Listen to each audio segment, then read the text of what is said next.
በዚህ ቦታ ተፈጥሮ ያለ ስስት የቸረችው በአይነት ሰድራ ነው።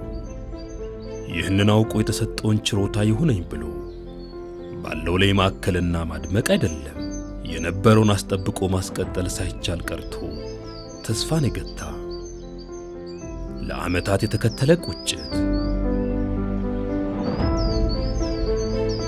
ባህሩ አሁን እየቀነሰ ነው የመጣው። ተፈጥሮ ይዝነብ እንጂ ባህሩ ሊቀጥል አልቻለም። የአሳዎቹ መጠን ራሱ በጣም እንትን እያለ ሳይዛቸው እየቀነሰ መጀመሪያ ላይ ይዛቸው የነበሩት አሳዎች በጣም ትልቅ ነበሩ። ንብ አሁን ቆሻሻ አትቀስምም። የምትቀስመው ምንድነው? ንጹህ ነገር ቀስመው አበባ ነው። አሳም እንደዛ ተቆሸሸበት እንቋ ላይ ጥልም ይቀጭላል። አሁን ምኑ እንቋ ቁሪት ወይም እንቃቂላ ነው የሚያለው። ይሄ ውሃ እኮ ያየን ንብረታችን ነው፣ ያሳድግን ነው፣ ለትውልድ የሚተላለፍ ውሃ ነው።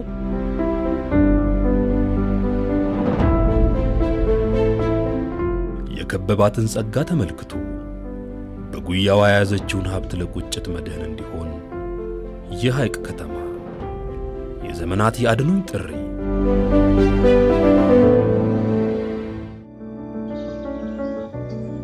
የኢትዮጵያን ጸጋ እየገለጠ ያለው ገበታ ዛሬም አዳዲስ መዳረሻዎችን እየፈጠረና ዳግም እየወለደ ውበትን መግለጥ ቀጥሏል።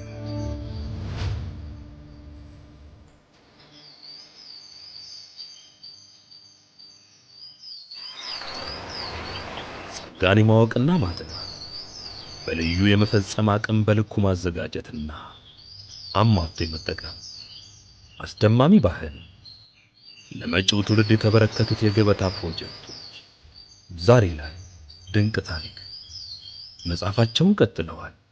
ይህን ያየ ኢትዮጵያዊ ሁሉ በገበታ ፕሮጀክት የሚተገበሩ ስራዎች በአካባቢው እንዲደርሱ ጽኑ መሻት አለው። የሐይቅ ከተማ ነዋሪዎች መሻት ይሄው ነበር። ጎስቋላ ቦታ ነበር። ቦታው ተጀምሮ የሚቀር ነበር የመሰለን። እስታካርጉ እኮ ነበር። እስከዛሬ የት ነበርን? ይህ ሀብት እኛ ጋር ነበር ወይ?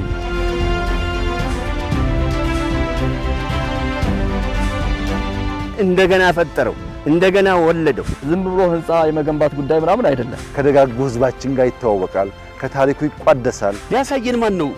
ገበታ ለትውልድ ነው።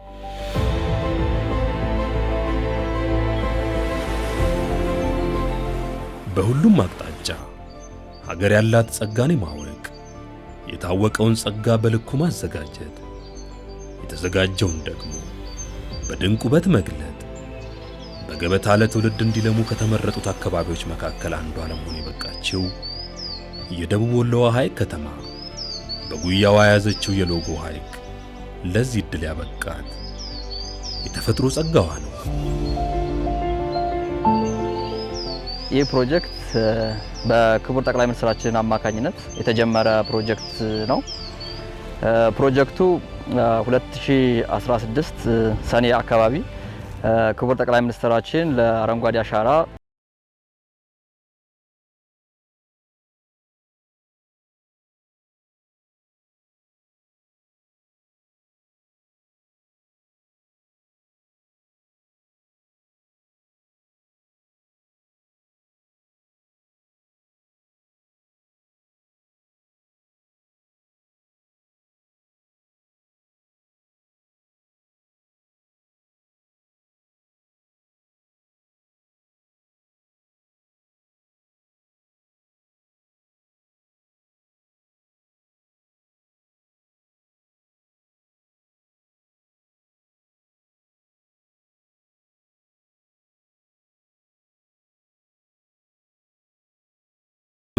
ከዚህ በፊት የነበረው ፕሮጀክቶችን ከንግግር ባለፈ አለመጀመር፣ ተጀመረ ሲባል አለመቀጠል፣ ቀጠለ ሲባል ለዓመታት ይዞ የመቆየት ለዘመናት አብሮ የቆየው ባህል የሐይቅ ከተማ ነዋሪዎችን ያሰጋውም ይኸው ባህል ነበር። እንደ ባቡር ሀዲዱ ተጀምሮ የሚቀር ነበር የመሰለን። መሬት ከተወሰደ በኋላ ወደ ተግባር ቀይሮ ለማህበረሰቡ የኢኮኖሚ ፋይዳ እንዲኖራቸው በማድረግ በኩል በጣም መሰረታዊ ችግሮች ነበሩና እነዚህ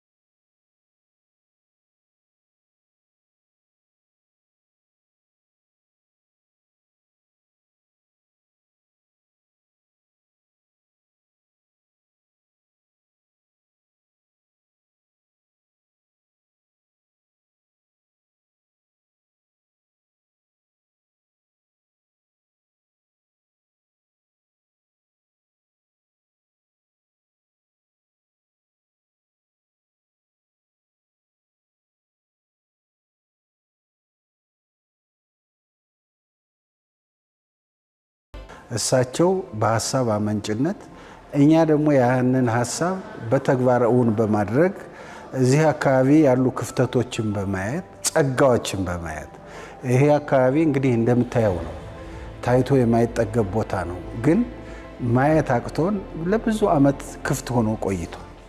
አሁን የሚያይ ሰው ሲመጣ፣ ተፈጥሮን መረዳት የሚችል ሰው ሲመጣ ሌሎችን አስተባብሮ ወደ መሬት ወረደ ማለት ነው። ፕሮጀክቱ አግሪካልቸርም ከአረንጓዴ አሻራ ጋር የተጀመረበት አንደኛው ምክንያት እሱ ነው። አግሪካልቸር አለው በውስጡ የ5 ስታር ሆቴልን ሊያሟላ በሚችል መልኩ የተገነባ ሪዞርት ሆቴል አለው። አዳራሾች አሉት፣ ሬስቶራንቶች አሉት፣ መዋኛ ገንዳዎች አሉት። ልዩ ልዩ አክቲቪቲ የሚደረጉባቸው ለሰርግ እንዲሁም ለተለያዩ አገልግሎቶች የሚውሉ የሪክሬሽን ኤሪያዎች ያሟላ ፕሮጀክት ነው። አጠቃላይ ዋናው ህንፃ ቤዝመንት ግራውንድ ፕላስ 4 ህንፃ ሲሆን ይህ ህንፃ ከሌሎች ፕሮጀክቶች ለየት ያለ ነው። አጠቃላይ ለኦፕሬሽን በሚያመች መልኩ እና ከአካባቢው ነባራዊ ሁኔታም ጋር በተጣጣመ መልኩ የተገነባ ፕሮጀክት ሆኖ ደረጃውን የጠበቀ አዳራሽ ለሰርግም ለተለያዩ ለኮንፈረንሶችም የሚውል ከ350 ሰው በላይ መያዝ የሚችል አዳራሽ በውስጡ አለው። ሙሉ ፋሲሊቲ የተሟላለት አዳራሽ ማለት ነው። ሌሎችም አክቲቪቲዎች አሉበት፣ የቴኒስ ኮርት እንደዚሁም ልዩ ልዩ መዝናኛዎች አሉበት።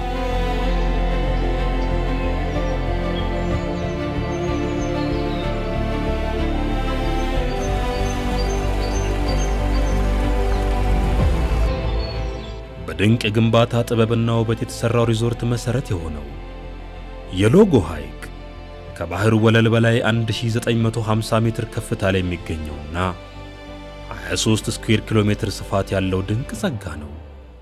ይህንን ድንቅ ተፈጥሮ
ናቀቅ ትንሽ ሲቀረው ጎብኝተው ነበርና ምን ጊዜ ነው የሰራችሁት?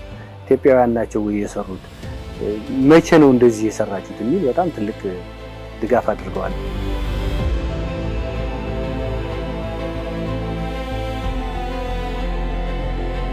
በዚህ ፍጥነት እንደዚህ ያልቃል ብዬ ያልጠበቅኩም ነበረ። 24 ሰዓት እንድንሰራ የተለማመድንበት ነው እንደኛ አካባቢ። ቀደም ሲል አዲስ አበባ ላይ ሲሰሩ ግንባታዎች 24 ሰዓት ሲሰሩ በቴሌቪዥን እያየን ወይ እንደ ውጭ ሆነ እኮ ይሄ ነገር በቃ እኛም በቃ ኢትዮጵያን 24 ሰዓት መስራት ልምድ ልናረግ ነው እያልን ስንል ደግሞ ከተማችን ላይ ሀይቅ ላይ መጥቶ 24 ሰዓት መሰራቱ ምስክሩ ይሄ ነው። አሁን ሳየው 24 ሰዓት እኮ እየተሰራ ነው ሲሉኝ 24 ሰዓት መሰራቱማ ምስክሩ ይሄ ነው እኮ 8 ሰዓት በቀን 12 ሰዓት ቢሰራ በ4 አመትም በ5 አመትም ላይ ያልቅ ይችል ነበርና በጣም የሚደንቅ የሚያስደስት ነገር ነው ያየሁት። የስራ አጥ ቁጥር በከፍተኛ ሁኔታ ይሄ ቦታ ያዘ። ከተማው ላይ ያሉት ሆቴሎች ምናምን ምግብ በማቅረብ በተለያየ ነገር ምናምን በቃ ትልቅ የስራ እድል ተፈጠረ። የባለቤትነት ስሜት በሰፊው እየሰፈነ መጣ ማለት ነው። ቀጣይ እዚህ ውስጥ የሚሰራ የተለያየ ዘርፍ ላይ የሚሰሩ ሰዎች የሚቀጠሩ አሉ። የስራ አጥን ይቀንሳል። ሁለተኛ እንደገና ደግሞ ከውጭ ለሚመጣም ይሁን አገር ውስጥም እዚህ ሆኖ ለተወላጁ መጎብኘት ለፈለገ ሰው ቢጎበኝ ገቢ አለው።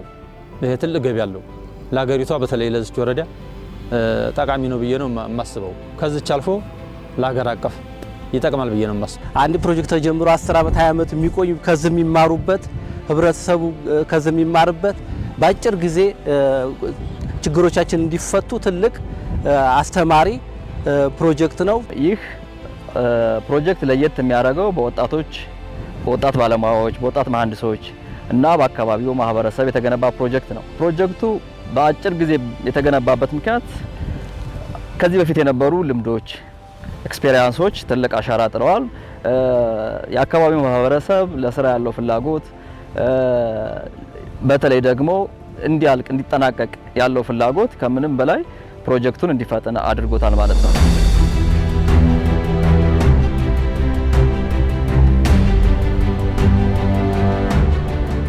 አሁን ቀደም ከነበረኝ ልምድ ተጨማሪ ልምዶችን አፍርቻለሁ።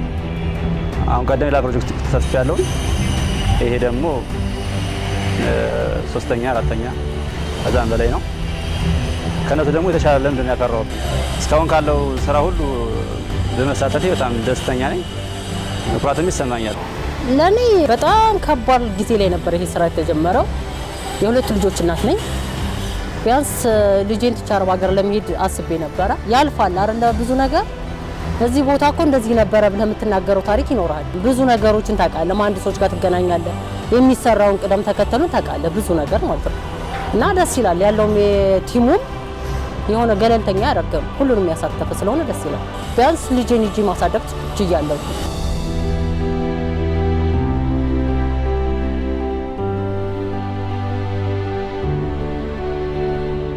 በእርግጥም የሎጎ ሐይቅ ሪዞርት ጊዜው ዋጋ እንዲኖረው ሆኖ ተገንብቷል። ለእረፍቶ እንዲመጥን፣ ለንግድ ጉባኤዎች እንዲሆን፣ ለሰርግና ክብረ በዓሉ በሁሉም መልክ ተዘጋጅቷል።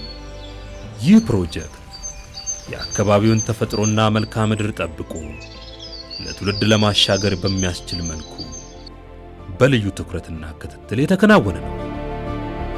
በላይነህ ይሄንን ሊሰራ ይችላል የሚል ኃላፊነት ሲሰጠኝ በደስታ ነው የተቀበልኩት።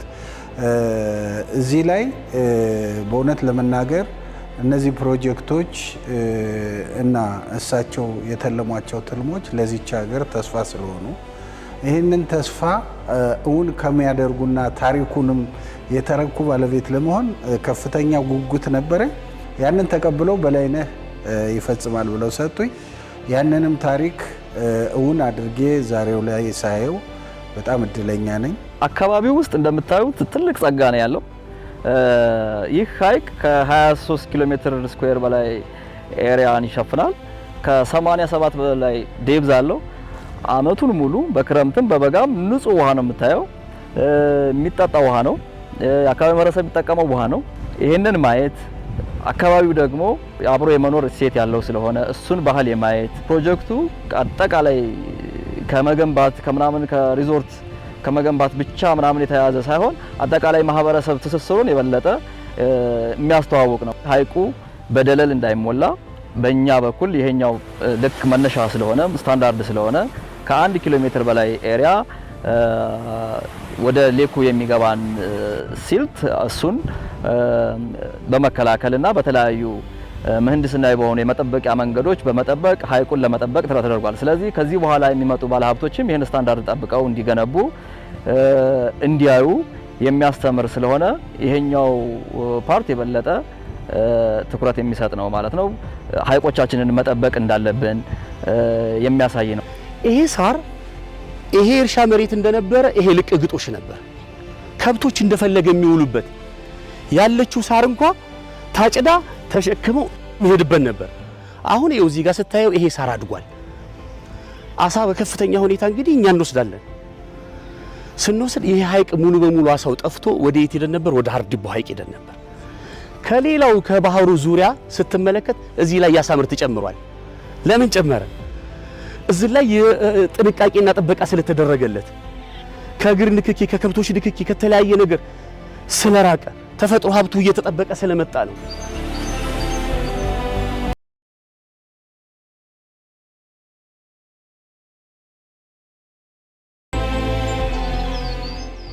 ይህ ስፍራ ከመንፈሳዊ እስከ ታሪካዊ ከተፈጥሯዊ እስከ ባህላዊ ጸጋዎችን በውስጡ የያዘ ነውና ይህ ለመላው ዓለም እንዲገለጥ የሎጎ ሐይቅ ሪዞርት መታያ ሆኖ ቀርቧል።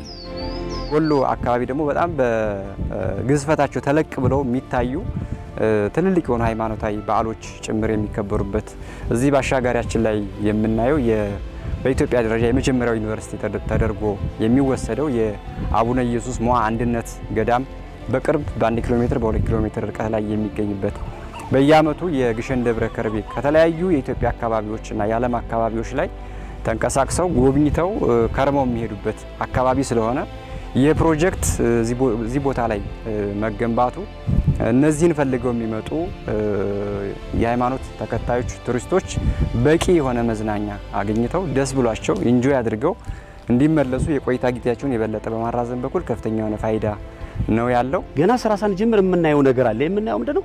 በርካታ ባለሀብቶች ከሌላ ቦታ እየመጡ ነው።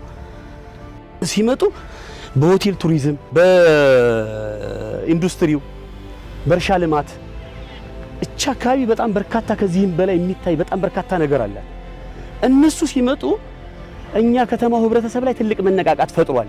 ደብዝዘን የነበርን ሰዎች በጣም ነቅተናል እኮ እንዴ! እድለኞችም ነን እኮ ይህን ሁሉ ሀገር መርጦ ከመላ ኢትዮጵያ በአንደኛ ደረጃ ላይ የሚቀመጥ ትልቅ ተቋም እዚህኛ ቦታ ላይ ሲያርፍ እኔ ማለት በጣም ትልቅ ጸጋ ነው። ሊታይ የሚችል የአካባቢውን ባህል የጠበቀ ብዙ የሚጎበኛል። ያ ሁላ እስታክ አድርጎ እኮ ነበር። ማን ያየዋል? ሊያሳየን ማን ነው? ገበታ ለትውልድ ነው።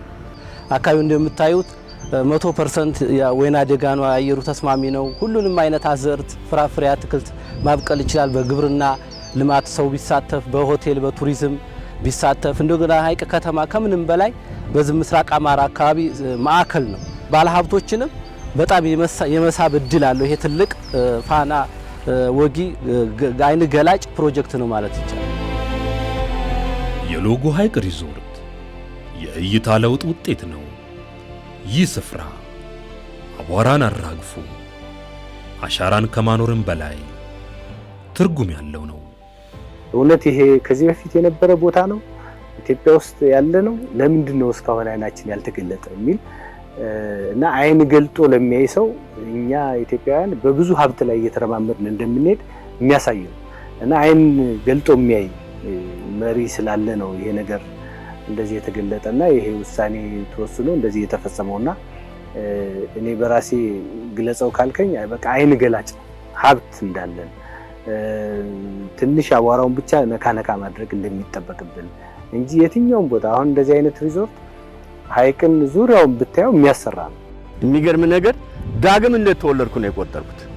ያን ጊዜ የነበረውን ገጽታና ያሁኑ ስታይ የኤሌ ገበታ ለትውልድ የሰራው ታሪክ ተአምር ነው። ይህንን ሐይቅን እንደገና ፈጠረው፣ እንደገና ወለደው። አዎ ይህን የሐይቅ ህብረተሰብም በከፍተኛ የኢኮኖሚ የማህበራዊ የፖለቲካው ሁኔታው እንዲቀየር አቤት ያ አዲስ አበባ አዎ ቦሌ ነው የሚመስለው እያልን እናወራለን። በእውነት የደስታችን ብዛት የሰው ራሱ ይህንንም ሰውን እንደዚህ ስነግረው እየወጣ አቤት ይላል። በቃ የተለየ ነገር ነው ያገኘ ነው። ሐይቅ አካባቢ አይመስልም። ያው ድሮም ቦታውን ስለማውቀው ሌላ አካባቢ ያለን መሰለኝና እኔ እጅግ በጣም ነው ደስ ያለኝ እዛ አካባቢ ይሄ ለምቶ በእኔ እድሜና ጊዜም እዚሁ በማየቴ በጣም ደስተኛ ነኝ። ክቡር ጠቅላይ ሚኒስትራችን ዶክተር አብይ አህመድ እንግዲህ በለውጡ መንግስት ወደ ኃላፊነት ከመጡ በኋላ እውነት ለመናገር እስከዛሬ የት ነበርን? ይህ ሀብት እኛ ጋር ነበር ወይ? ይህ ሀብት ድህነትን በማላቀቅ በኩል ፋይዳ ነበር ወይ ብለን የማንገነዘባቸውን የተደበቁ ነገሮችን ገልጠው በማሳየት የሰሩት ስራ ታሪክ የማይዘነጋው ምናልባትም ወደፊት ያሉት ነባራዊ ሁኔታ በዛ ደረጃ እናገኘዋለን ብለን የማንጠብቀው እድል ነው ያገኘነው። ይሄ ነገር ሳይለማ በዚህ መጣ ነበር ለሆነ እተላለፍ ነበር ጭቃ እየተላለ እንትን እያለ እየተረጨ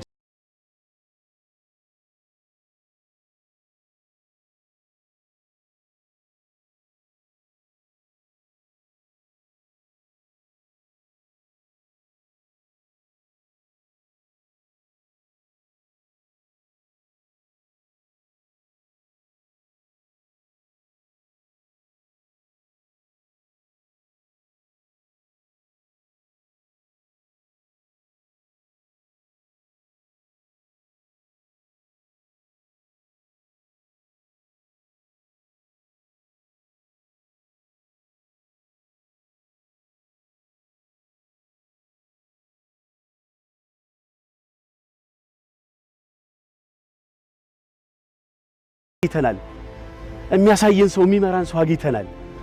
ስለዚህ እሱን ተከትለን ከዛ ጀምሮ እያንዳንዷን ነገር ባይኗ ያላየባት አካባቢ የለም ይች ቦታ። ይሄን ያደረገው ምንድነው? ለኔ ላንተ ለተለያዩ ለቤተሰቦቼ ለበርካታው ህብረተሰብ እኮ ትኩረት በመስጠት ይሄ ነገር ይሄ ውበታቸው ከዚህ ከፍ ብሎ ጎልቶ ቢወጣና ቢታይ የዓለም መንደር ትሆናለች በሚል አስተሳሰብ ነው። ስለዚህ ያ ለኔ የተሰጠኝ ሪስፔክት እጅግ ትልቅ መሆኑን ነው የምነግርህ። ኢትዮጵያ በእንደዚህ አይነት ሁኔታ ያለ ሰው ያለ ጠያቂ የቀሩ ብዙ የሀገራችን ብዙ ልማት ሊያመጡ ብዙ ሊደግፉ የሚችሉ ቦታዎች አሉ። አሁንም ይሄ ሁኔታ በዚህ በቃ ሳይባ በተለያዩ ቦታዎች ላይ በተለያዩች እንደዚህ አይነት ሁኔታ ሳይት ላላቸው ላይ በእውነት እንቅስቃሴው ተበራቶ ቢቀጥል አገራችን ነገ ከነገ ወዲያ ከፍተኛ ደረጃ ላይ እንደደረሱት የዓለም ሀገራት እንደምትደርስ አልጠራጠርም። በእርግጥም ይህ ጡብ ከማኖርም በላይ ነው። ባለፉት ዓመታት በኢትዮጵያ በቱሪዝሙ መስክ እየተከናወኑ ባሉ ስራዎች ኢትዮጵያውያን ባለሙያዎች አሻራቸው የጎላ ሆኗል። የሎጎ ሐይቅ ሪዞርትም አዳዲስ ልምዶች የተገኙበት ሆኗል። ሆቴል ራሱን የቻለ ቻሌንጅ ያለው ነው። ልዩ ኤክስፔሪያንስ ያለው ነው። ዝም ብሎ ህንፃ የመገንባት ጉዳይ ምናምን አይደለም። ሆቴል ሰው የማሳደር ጉዳይ ነው። ሰውን ተዝናንቶ አርፎበት የመስራት ጉዳይ ስለሆነ ያ ለባለሙያዎቹ ለኛ በጣም ትልቅ ኤክስፔሪያንስ አዲስ ኤክስፔሪያንስ ነው። ይሄ ደግሞ ይሄ ኤክስፔሪያንስ ዓለም ላይ ያለ ግን እኛ ጋር ያልነበረ ኤክስፔሪያንስ ነበር። ስለዚህ ይሄንን ብዙ ባለሙያዎች አሁን ሆቴል ስለመገንባት እዚህ ሀገር ውስጥ ኢንቨስት የሚያደርጉ ባለሀብቶች ቢኖሩ በሀገር ውስጥ ባለሙያ የመገንባት እድልን ይዞ የመጣ ነው። ስለዚህ ይሄ ሀሳብ ባለሙያዎችም ላይ የራሱን ተጽዕኖ አሳድሯል። ስለዚህ ክቡር ጠቅላይ ሚኒስትራችን በዚህ በኩል ማመስገን እንፈልጋለሁ።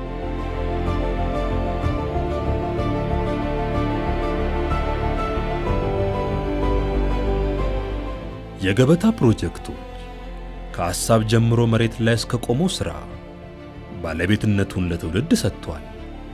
የሀገር ተጠቃሚነት ደግሞ በጽኑ አቋም ከፊት ተቀምጧል። ይህንን የትውልድ ፕሮጀክት ጠብቆ ለቀጣዩ ማሻገር ተገቢነቱ አያጠያይቅም። ገበታ ለትውልድ የኔ ነው ብሎ የግሌን ልክ እንደ ግሉ አድርጎ አይቶ የመጠበቅ ኃላፊነት አለበት። ለቀጣይም ከአሁኑ ሰዓት ጀምሮ ልንሞት እንችላለን። ለምሳሌ እኛ ስንሞት ተረካቢያችን ማን ነው? ወጣት ነው። ወጣቱ የኔ ነው ብሎ መቀበል መረከብ አለበት። ይሄንን ሐሳብ ይዞ መቀጠል አለበት።